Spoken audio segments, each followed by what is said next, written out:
देखिए कितनी विज्ञान ने तरक्की कर ली। आज आदमी का बनाया हुआ जहाज मिनटों, सेकेंडों में, घंटों में, दिनों में उस चंद्रमा तक पहुंच जा रहा है। लेकिन ये नहीं समझ पा रहे भाई ये विज्ञान इतनी बड़ी तरक्की यदि कर ली तो इतना बड़ा समुद्र जो भगवान ने बना दिया और यही 10-12 वैज्ञानिकों को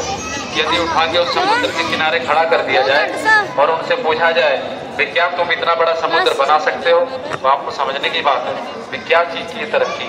इतनी बड़ी तरक्की भगवान ने देश दुनिया में उतारी, इतने अखंड ब्रह्मांड बना दिए और विज्ञान ये समझ रहा कि हमने इतनी बड़ी तरक्की कर ली, हम तो इतने बड़े घोड़े पे सवार हैं अहंकार के। ऐसा ही समय जिसे और कलयुग का समय कहा जाता है। और केवल ये नहीं कि जिसको भौतिकवाद का सबसे बड़ा इसे नाम दिया जाता है, यानी इंटेलेक्चुअल साइंस, जिसका मतलब इसका सबसे बड़ा उदाहरण रावण का आता, जहाँ भौतिकवाद में केवल अपने अपने शरीर का पालन पोषण कैसे इसकी वृद्धि की जाए, केवल अपने लिए देखा जाए, खाओ और कमाओ, 4 दिन की जिंदगी, केवल इसी पे ध्यान दिया जाए, इसी को केवल भौतिकवाद कहा जाता है। सबसे बड़ा उदाहरण इसका रावण का आता, वे अपने समय में देखो अपने लिए इतनी बड़ी बड़ी विद्याओं का ज्ञाता, बड़े बड़े वेदों का ज्ञाता होने के बावजूद, इतने बड़े धर्म का ज्ञाता होने के बावजूद ऐसे कर्म किए, कहाँ उसकी वृद्धि, कहाँ को प्राप्त हुआ। हमको आपको समझना चाहिए कि भाई भौतिकवाद से भी परे जिसको महात्मा बता रहे कि भाई जीव कल्याण के लिए,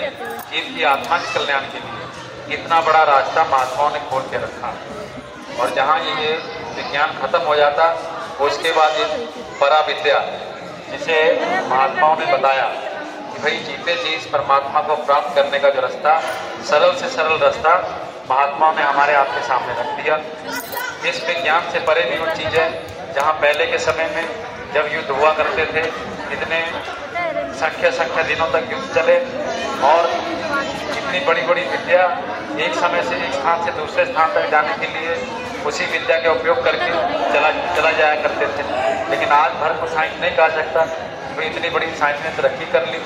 उस समय की विद्या थी, उस समय की साइंस थी, विज्ञान तो उस समय भी था, लेकिन इस तरह का अज्ञानता उस समय नहीं थी, जहाँ लोग एक दूसरे का कत्ल करने के लिए, एक दूसरे से लड़ाई करने के लिए और इस तरह के कामों के लिए उतर आए। लेकिन महात्माओं ने इस चीज़ को सरल करके हमारे आपके मनों को शांत करके हमारे आपके